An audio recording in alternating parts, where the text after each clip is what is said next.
Gente querida, na live sobre o cálice e a espada da violência para a paz, o Instagram não conseguiu gravar aquele programa. Então, eu estou gravando agora para vocês, para que esse tema fique disponível no YouTube, para que vocês possam assistir quantas vezes desejarem. O tema que eu quero trazer desta vez é sobre a transição da violência para a paz, a partir de um livro da Riane Eichler, chamado O Cálice e a Espada.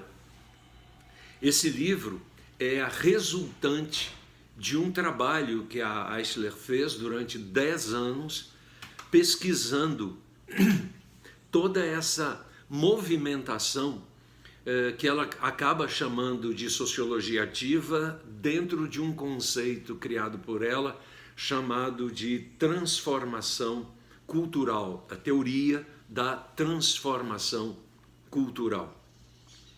E o que a Riane traz para nós é uma reflexão muito profunda e extremamente desafiadora, principalmente para os tempos dessa pós-modernidade, desses tempos líquidos, desses tempos que estão aparecendo novas doenças da alma, nessa era do vazio, como queria Gilles Lipovetsky. Então, o que ela nos traz agora é um alento para o futuro, ou seja, ela quer nos instrumentalizar e o faz com maestria sobre o futuro. A grande pergunta que Riane nos traz é a seguinte: existiram sociedades pacíficas na nossa história, ou mais notadamente na nossa pré-história? Então, a pergunta que ela faz, que enseja a pesquisa que ela acaba realizando durante 10 anos, é em busca dessa resposta objetivamente. Ou seja, o que Riane quer saber é se a forma como nós construímos a nossa relação social, se essa forma é a única forma possível, ou se existiram povos, tribos, culturas, raças que optaram por um outro modelo de relacionamento que não esse modelo patriarcal que nós temos instalado nas nossas relações. Então, a brincadeira que está por trás disso é um desafio que Riane nos faz, no sentido de investigar isso. E antecipando um pouquinho, dando um spoiler para vocês, antecipando um pouquinho sobre o livro, a conclusão é de que houveram sociedades antigas com o estímulo pacifista e não apenas esse estímulo patriarcal que nós temos hoje. Então, olha só que bacana. O que ela vai estabelecer ao longo da sua conversa é a relação que existe entre essas metáforas chamadas de cálice e a espada da violência para a paz. O cálice representando estas sociedades primitivas no seu símbolo de acolhimento, no seu símbolo nutritivo. O cálice é esse elemento sagrado que nos conecta com a bebida, a alimentação, o vinho, e neste caso especificamente com a imagem e com a figura do feminino. Em contrapartida, as sociedades patriarcais, que são sociedades simbolizadas pela espada. A espada que guerreia, a espada que fura, a espada que mata, a espada que promove a violência. Então, a discussão de Eichler nesse sentido de fazer uma comparação entre essas duas grandes bases culturais. A nossa cultura patriarcal, ela é centrada em basicamente dois grandes princípios: o princípio da guerra e o princípio da exploração. A sociedade patriarcal, ela foi, nos últimos 30 mil anos, ela foi sedimentando dentro das suas próprias estruturas relacionais esses dois grandes princípios: guerra e exploração. Quando não é possível uma exploração, se faz a guerra para se explorar.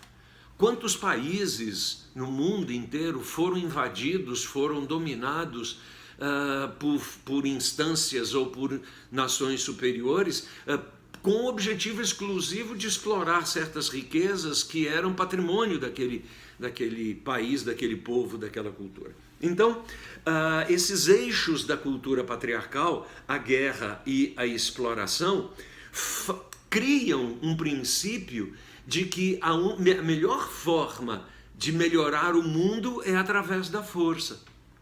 O que faz-nos crer nessa relação absolutamente dominativa. Então, a gente acaba acreditando que o mundo precisa ser conduzido por relações de dominação. E essas relações de dominação, elas acabam tendo um desdobramento que é a intolerância e a incapacidade de perceber as diversidades e as diversificações como sendo um construto, um mosaico de possibilidades que a humanidade tem, e não apenas essa questão da violência.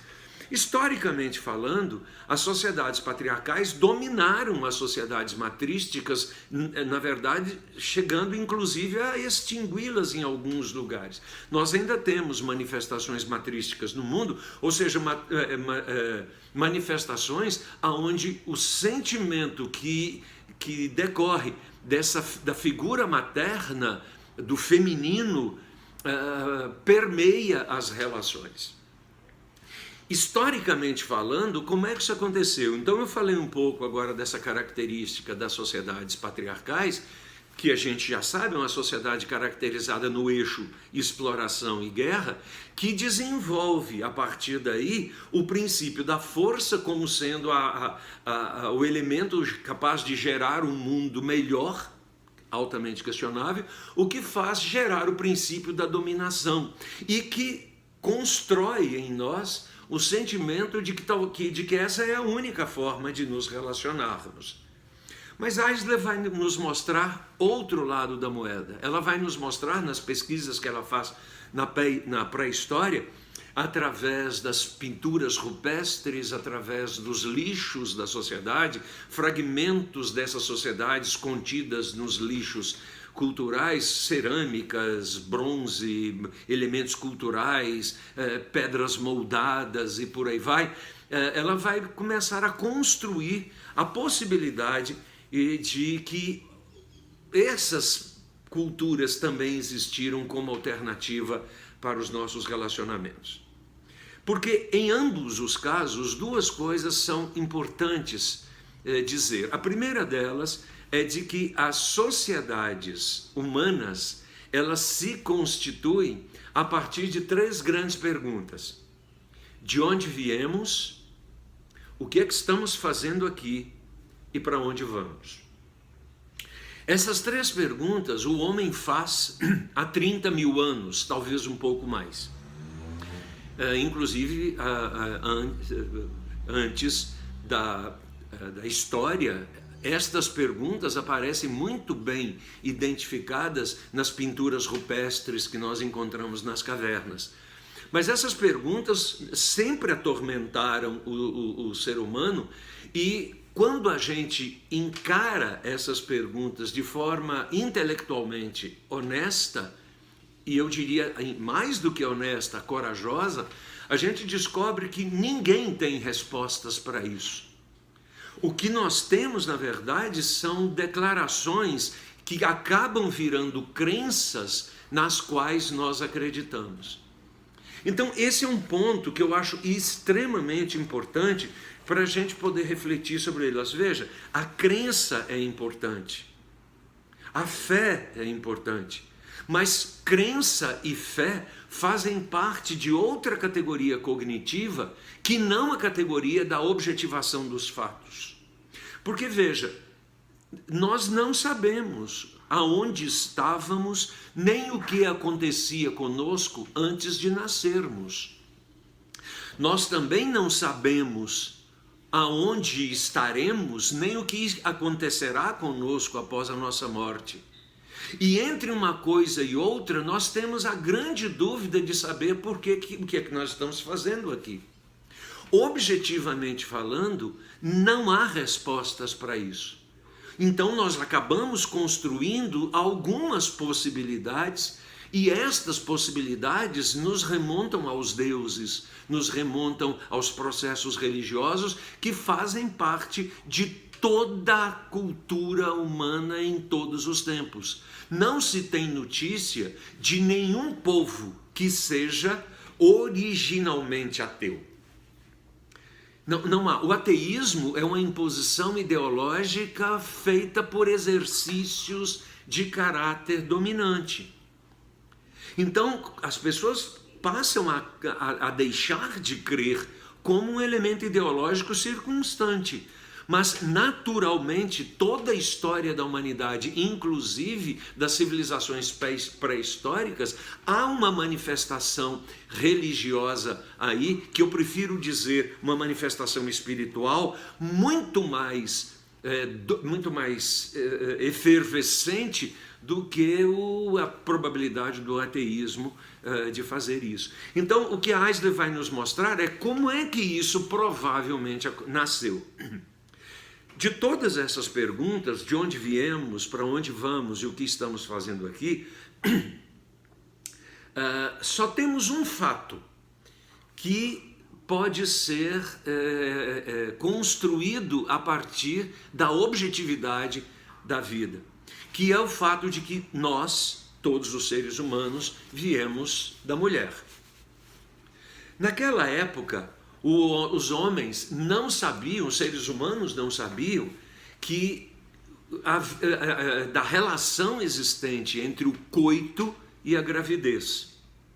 Isso porque o coito acontece, a relação sexual ocorre e o aparecimento do resultado disso, do ponto de vista da gravidez, vai acontecer 1, 2, 3 meses depois, quando há suspensão na menstruação, quando a barriga começa a crescer, aquela coisa toda. Só que se você considerar este prazo de 2 meses, 1 mês e meio, 2 meses, 3 meses, entre uma coisa e outra, entre o ato sexual e o aparecimento desses sintomas na mulher, para nós isso é óbvio. Para os primitivos, essa era uma dimensão temporal para as quais eles não tinham a menor referência. Considerando também que naquela época a noção de tempo não é a noção de tempo que nós temos hoje, marcada por um relógio que marca 24 horas por dia e que tem 60 minutos cada hora, 60 segundos cada minuto, etc. Estas coisas são construções muito recentes. O tempo era marcado por outras coisas. Então essa era uma objetivação. Viemos da mulher. E a outra percepção que Eisler nos traz é que o homem consegue observar isso na criação. Todos os animais vêm das suas mães. E o molde pelo qual os homens aprenderam a estabelecer as suas relações societárias é a partir da maternidade. Então, o que se observa na época, que tanto Eisler quanto Maturana estabelecem um nome de cultura matrística, e passarei a usá-lo agora, essa cultura matrística que tem esse pressuposto de que todos nós viemos da mulher, não só nos traz essa certeza, como nos traz mais do que isso, nos traz um estilo relacional. As mulheres, mães, eram acolhedoras e, a partir desse acolhimento, elas não diferenciavam seus filhos, e a partir desse não diferenciamento, desse acolhimento da diversidade, ela os acompanha, ela os protege, ela os nutre e ela os faz perceber que eles são membros de uma mesma sociedade, de uma mesma comunidade, e entre estes relacionamentos existe às vezes a competição, existe às vezes a acirrada luta, mas não existe a inimizade nem a violência como pressuposto de dominação. Então, na história, na pré-história desses povos matrísticos, você vai descobrir coisas muito interessantes. Eles competiam, eles lutavam e divergiam, mas a violência e a dominação não eram pressupostos dessas estruturas relacionais, muito menos a exploração e a guerra como sendo patrimônio decorrente do exercício deliberado do poder. No entanto, com o passar do tempo, essa ideia de que as mulheres geravam os seres ensejava uma resposta. Sim, mas se nós saímos da barriga das mulheres, quem é que nos colocou lá dentro? E aí começam a se pensar a divinização das mulheres. Por isso, nesse período pré-histórico, as deusas eram femininas. O conceito de Deus era feminino. O conceito de Deus estava ligado à mulher. E você vai perceber que agora, na sociedade patriarcal, o conceito de Deus é masculino. Isso é sobejamente presente nas literaturas religiosas de todas as etiologias. A mais comum, evidentemente, para nós aqui ocidentais é a Bíblia, e olha para a Bíblia do ponto de vista da masculinidade de Deus. É um Deus guerreiro. O Velho Testamento está cheio de ações absolutamente contundentes, entra, mata, destrói, divide, e isso é feito em nome da obediência e da submissão. O caso de Jericó é o caso mais clássico, né? Deus vira para aquele povo que tinha saído do Egito e diz: olha, entra em Jericó, domina, mata tudo, porque essa terra é de vocês. Repare que não se perguntou se Jericó queria, não houve nenhuma conversa, não houve nenhum diálogo, não houve nada disso. Então você descobre essa figura de Deus ligada à dominação, ligada ao conceito de submissão entre nós, inclusive advogando o fato de que o homem é o cabeça dessas coisas todas. Então as mulheres precisam ser submissas. Paulo acaba dizendo de que as mulheres não podem falar na igreja, etc. Existe toda essa tendência, o conceito de submissão como sendo alguém que está embaixo de mim, quando na verdade a origem da palavra fala de submissão como sendo ambos colocados embaixo da mesma missão. Portanto, submissão não é eu mandando em alguém, mas é eu e alguém juntos, cooperativamente, trabalhando a partir da mesma missão. A função da família não é o marido mandar na esposa, nem a esposa obedecer o marido. A relação familiar que se estabelece é maridos e esposas estarem debaixo da mesma missão, que é gerar um propósito para suas próprias vidas, que contribuem com as outras pessoas que compõem o ciclo da sociedade. Então, Eisler começa a trabalhar muito esse conceito de que quando as sociedades matrísticas começaram a aparecer de forma evidente, esse conceito da deusa estava muito claro. Só que, com o passar do tempo, os homens, a humanidade começa a observar que quem colocou o ser humano dentro da barriga da mulher foi o homem. E aí há uma transição do conceito de sacralidade da mulher para o conceito da importância do homem. E começamos a crer então que, se não fora através do espermatozoide, não haveria humanidade. E quem gera espermatozoide é o homem, portanto, o homem é mais importante do que a mulher. Isso criou essa sociedade patriarcal baseada no princípio do masculino como sendo a razão de existência dessa sociedade. Mas, e com isso, com essa relação de domínio, todas as coisas relativas às sociedades matrísticas foram objeto de dominação. E como as sociedades matrísticas não eram sociedades violentas, elas simplesmente se sucumbiram à dominação patrística. Mas você pode estar pensando agora o seguinte: puxa vida, mas isso aconteceu há muitos anos atrás, isso não é assim não. Eu vou lhe dar um exemplo que aconteceu no século XVIII. Um exemplo, porque afinal de contas nós não temos tempo. Mas eu vou te contar um exemplo.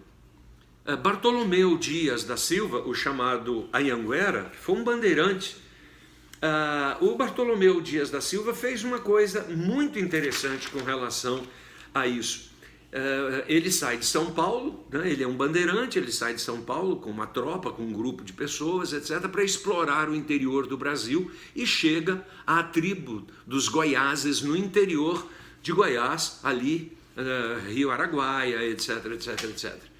E quando eles chegam lá, estão explorando, né? Era isso que os bandeirantes faziam, eles estão explorando aquela região, eles descobrem índias que estão nas beiras dos rios, ornadas com peças de ouro e peças de esmeralda. E ele é isso que ele queria, ele estava interessado no ouro e na esmeralda, ele não estava interessado nos índios, obviamente. E aí o que acontece? Através da linguagem que eles conheciam e manipulavam na época, ele pede para os índios: olha, me mostra aí onde estão as suas minas, tanto de ouro quanto de esmeralda. E os índios recusam-se a fazer isso pela simples razão de que aquela é uma situação inusitada. E os índios recusam. O que o Bartolomeu Dias faz? Ele pega a cachaça, despeja numa batela e toca fogo.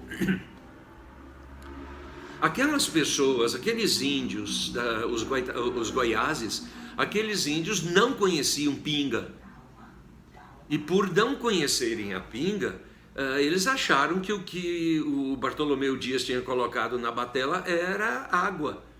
E aí ele coloca fogo. E ele manipula isso, ele manipula essa informação dizendo: olha, se vocês não me disserem onde estão as minas de esmeralda e as minas de ouro, eu vou colocar fogo nos rios de vocês.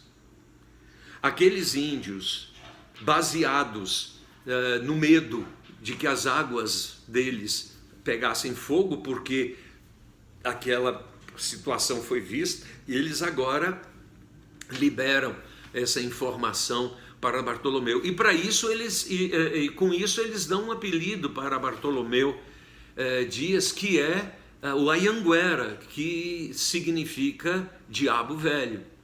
Então eles dizem: quem é esse cara, esse diabo velho que é capaz de botar fogo nas águas? Então você percebe que surge a partir daí,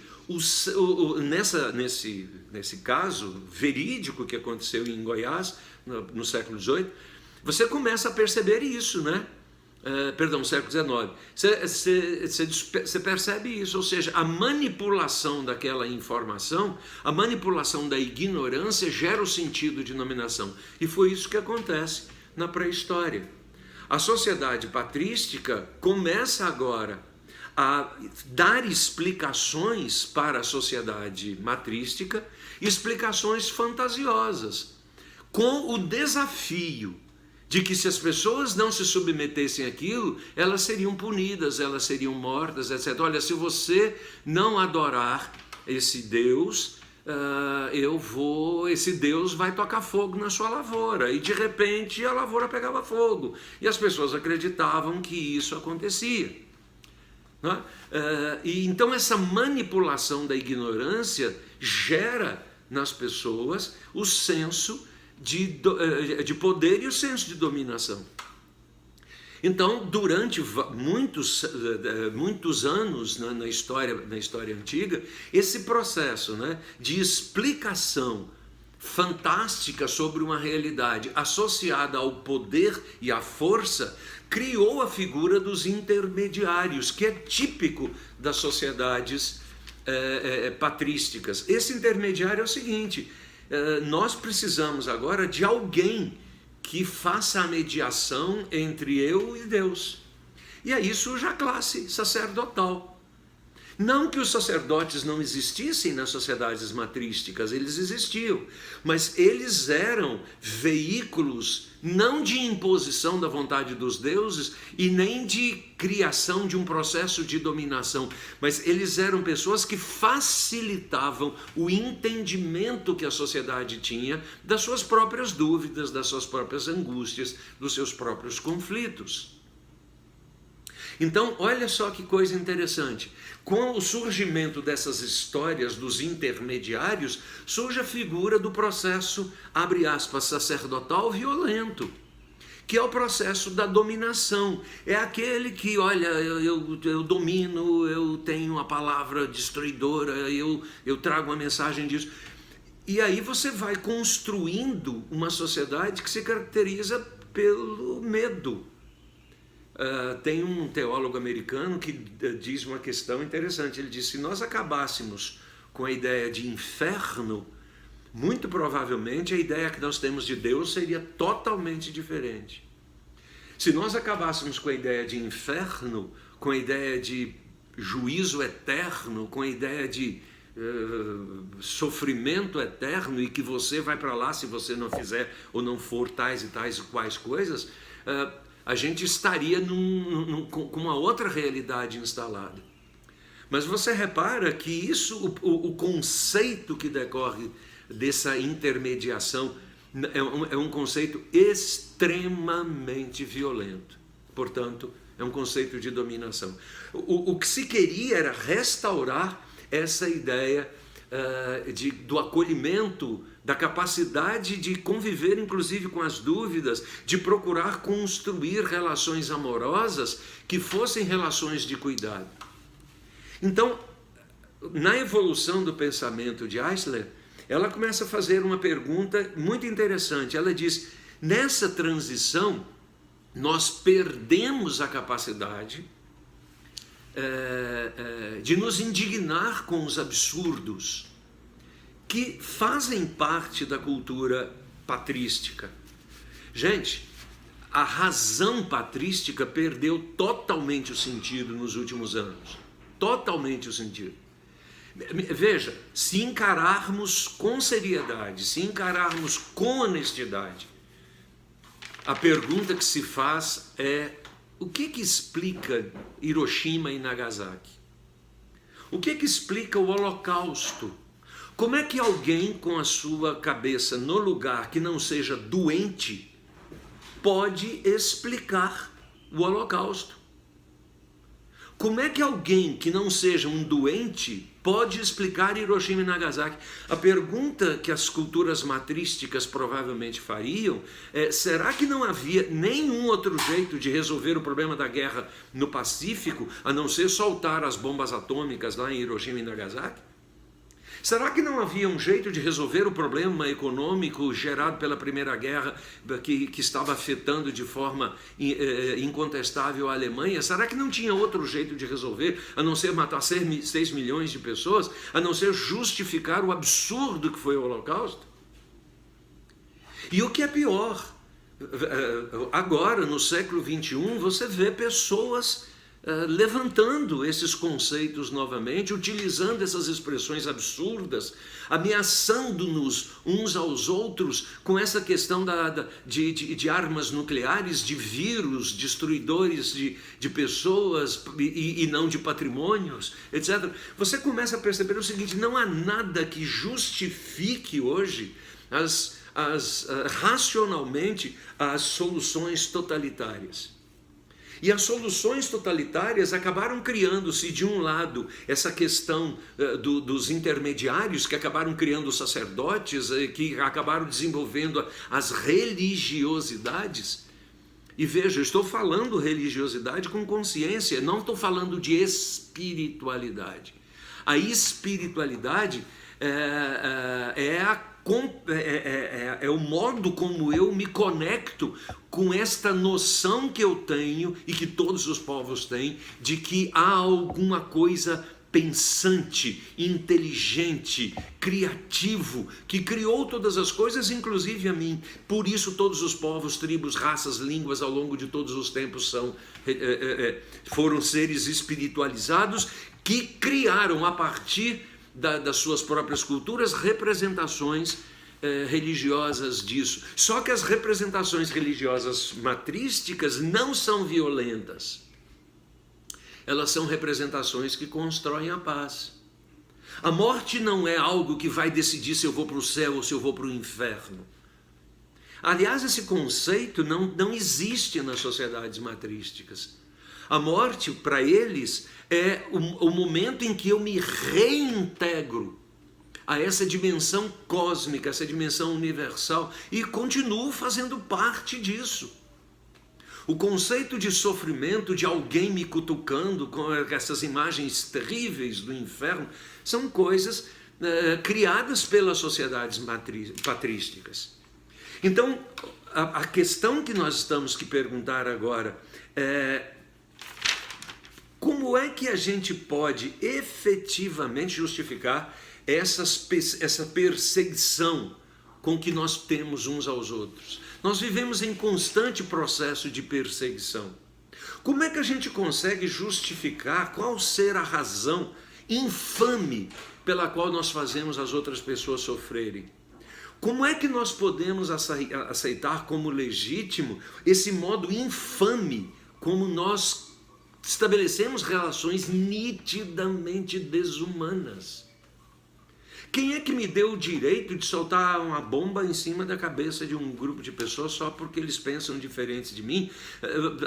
A questão toda é, vamos dar um passo atrás. Será que não haveria outra alternativa? Ou será que nós optamos pelo caminho mais fácil porque temos o poder de fazer isso? Quando você vê uma criança morrendo de fome, quando você vê uma sociedade morrendo de sede, e em contrapartida você vê as mansões nas cidades, aquelas coisas todas, etc.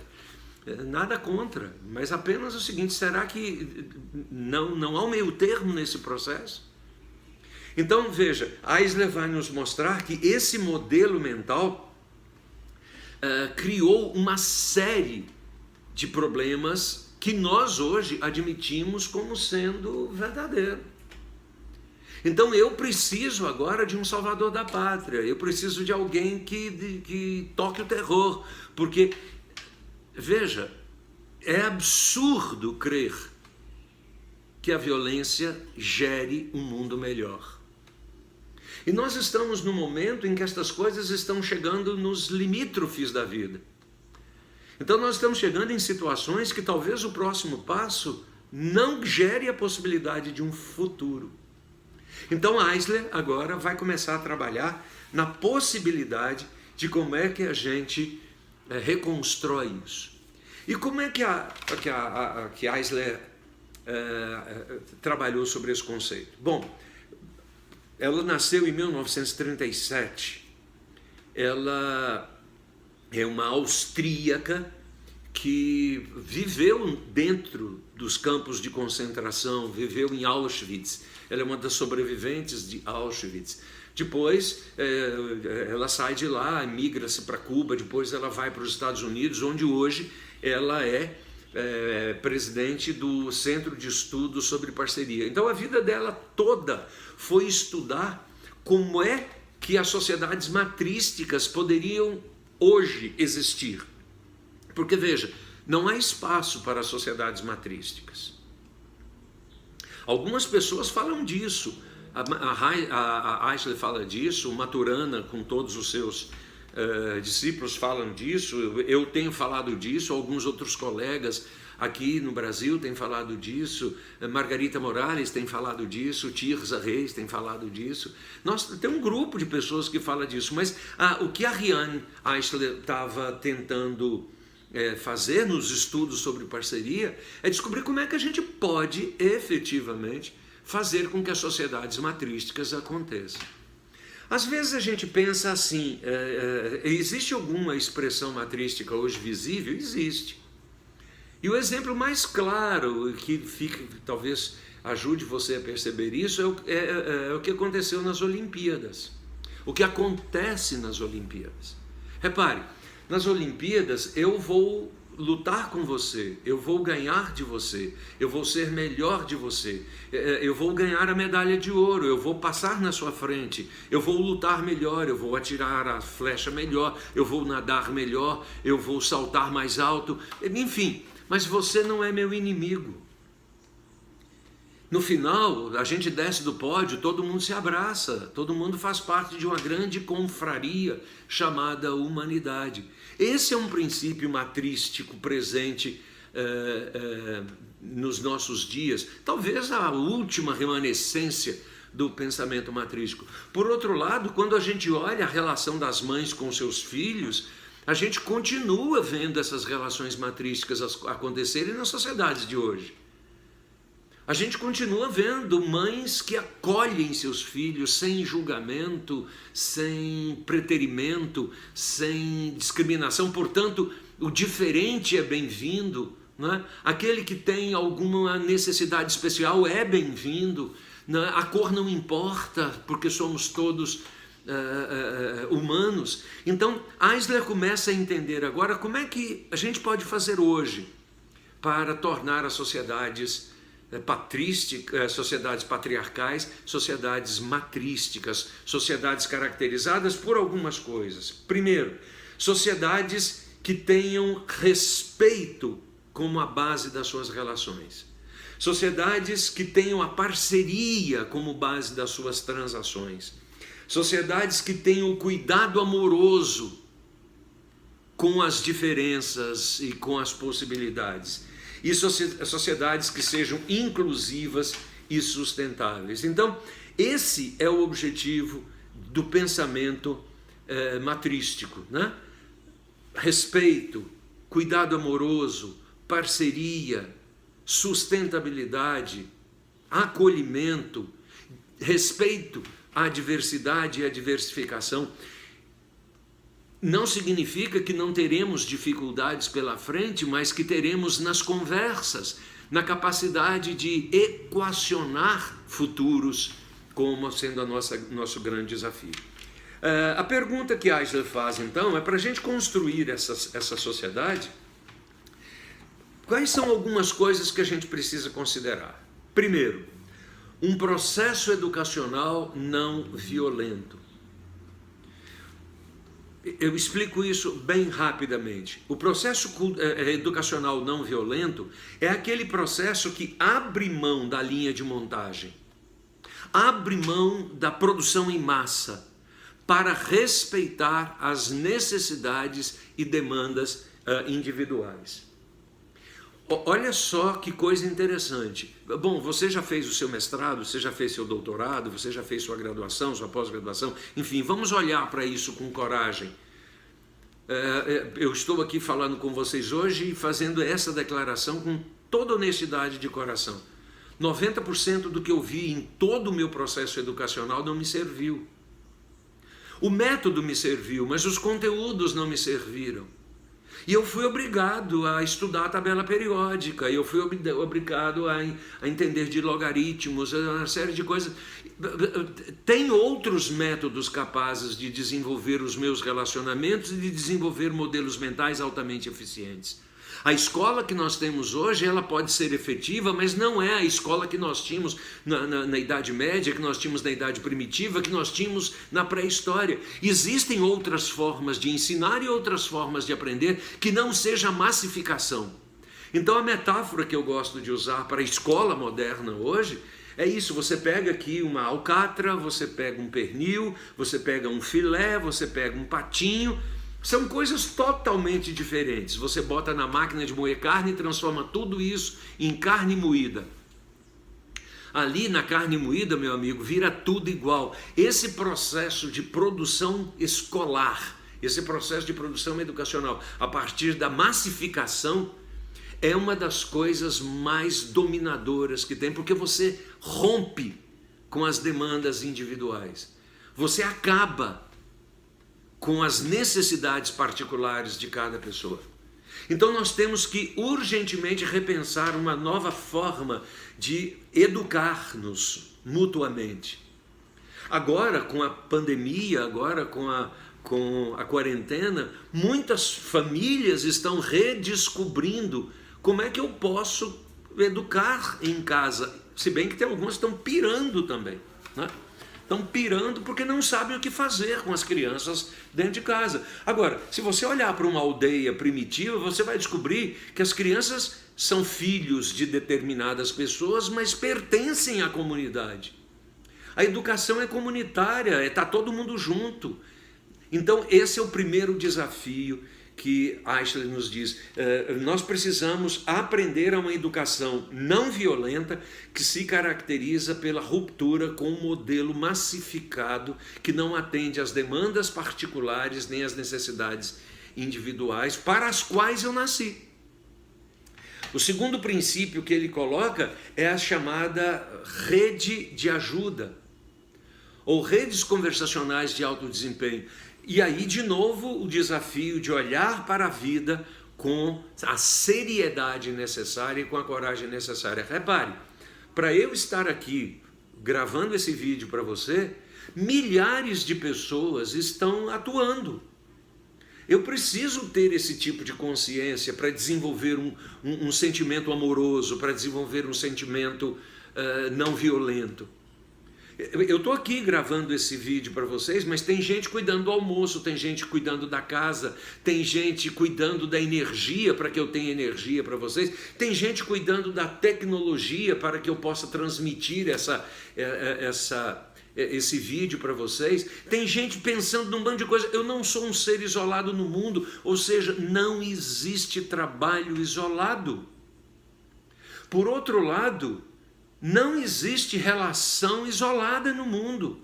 As pessoas são autônomas, mas elas não são autossuficientes. Então, por exemplo, eu não entendo nada de medicina, eu preciso de um médico para cuidar de mim. Eu preciso de uma nutricionista para cuidar de mim. Eu preciso de um professor de educação física para cuidar de mim. Eu preciso do guarda na cidade para poder organizar o trânsito. Eu preciso de um bando de coisas na minha vida. E eu preciso contribuir na minha vida também, sendo essa parte integrante desse grande corpo sistêmico chamado a humanidade, que deve ser olhado com os olhos dos afetos, com os olhos do cuidado amoroso. Então, a Eichler vai dizer assim, olha, pense bem, porque você precisa viver em redes de ajuda. Se eu começo a entender as redes de ajuda, eu descubro que eu não estou sozinho nisso. Tem alguém que faz as minhas compras, tem alguém que pode cuidar do meu filho, tem alguém que pode cuidar de mim, tem alguém que pode, enfim. E por outro lado, conhecendo essa rede de ajuda da qual eu faço parte, eu passo a ser oferta para essa rede de ajuda. Então eu posso dizer para as pessoas, olha, eis aqui a minha vida, pronta para ser usada. Que é o poema do Tiago de Mello, vida que não se esquiva, que não se esconde assustada, vida a serviço da vida. Esse poema do Tiago de Mello é uma declaração matrístico, é uma declaração dos homens enquanto humanidade a serviço dos homens enquanto humanidade. Então, Eichler vai dizer, vamos começar com uma educação não violenta, porque se assim o fizermos, a próxima geração terá mais chances do que nós estamos tendo. Segundo, vamos fazer essa educação não violenta, acabando com essa produção em massa de todas as coisas, e vamos voltar para as produções que requerem a atenção das pessoas. Ah, mas a população é muito grande, precisa de uma produção em grande escala, está tudo certo. Mas esta será que é a única alternativa que temos? Portanto, vamos pensar sobre isso e vamos pensar em atuar em rede. Porque aí, nós, atuando em rede, descobrimos o poder da cooperação e da colaboração. Então, para a gente poder começar a fechar isso, essa queda do modelo ela não vai se dar por uma política de Estado. E aí, nós precisamos entender que a paz não é uma política de Estado. A paz não é uma bandeira branca. A paz é um modo como nós escolhemos viver. E essa escolha, na maioria das vezes, é uma escolha que começa individualmente. Eu escolho viver em paz. Veja a revolução não violenta do Gandhi. Gandhi pensava assim, a revolução violenta era a revolução matrística. Escolha não viver violentamente. Aliás, biblicamente tem um versículo que eu gosto muito. Quando depender de você, tenha paz com todas as pessoas. A paz é uma escolha. A paz é uma escolha. Quando você olha a vida de Jesus, ele escolheu a paz. E escolheu mesmo. Ele não escolheu um sistema de dominação. O sistema de dominação foram criados pelos outros, que criaram essas formas dominatórias que existem por aí.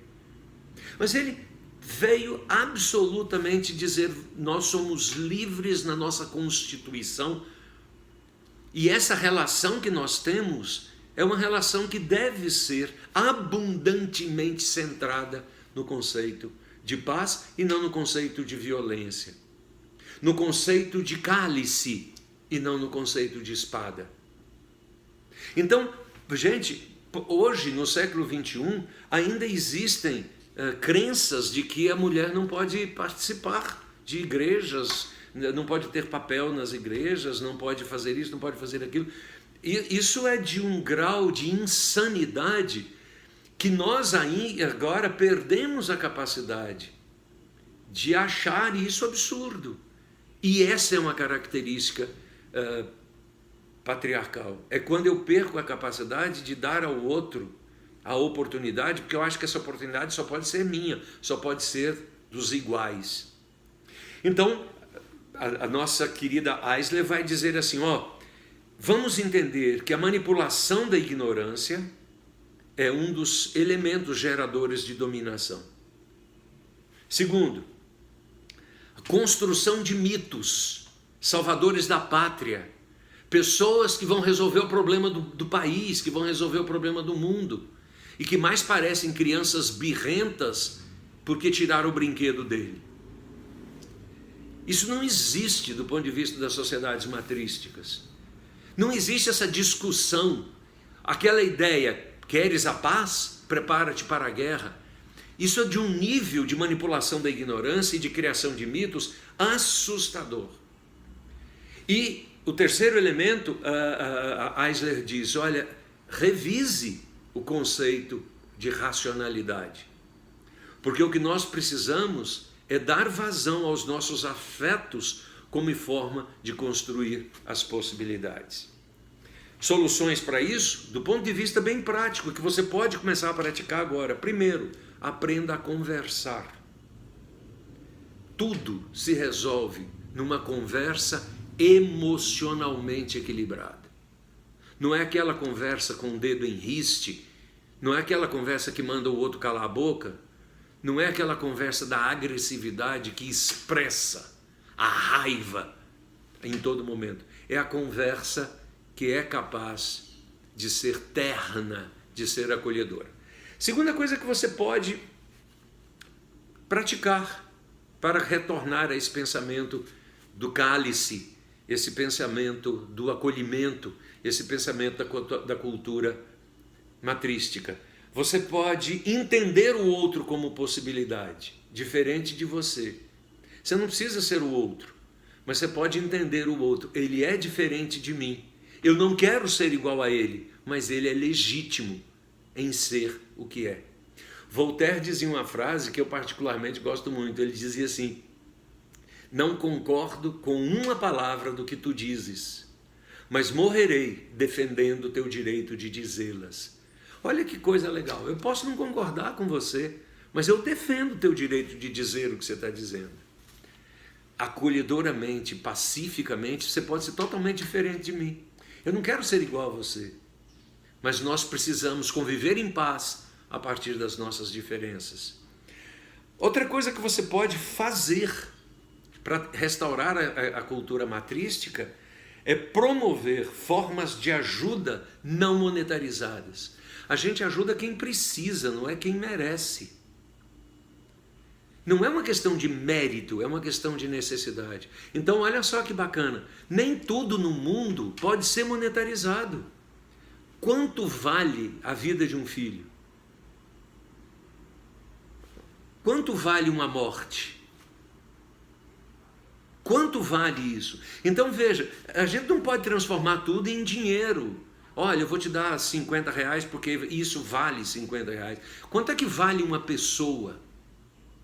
Então, você pode agora partir para uma vida de relacionamento com ajuda recíproca a partir do entendimento de que nem tudo pode ser monetarizado. Nem tudo pode ser convertido a um valor pecuniário, para não incorrer naquela ironia de Nelson Rodrigues que dizia que o dinheiro compra tudo, inclusive amores verdadeiros. Óbvio, Nelson Rodrigues estava fazendo uma grande ironia com relação a isso, como é toda a obra dele. Mas você pode começar a pensar na sua vida formas de relacionamento não monetarizados.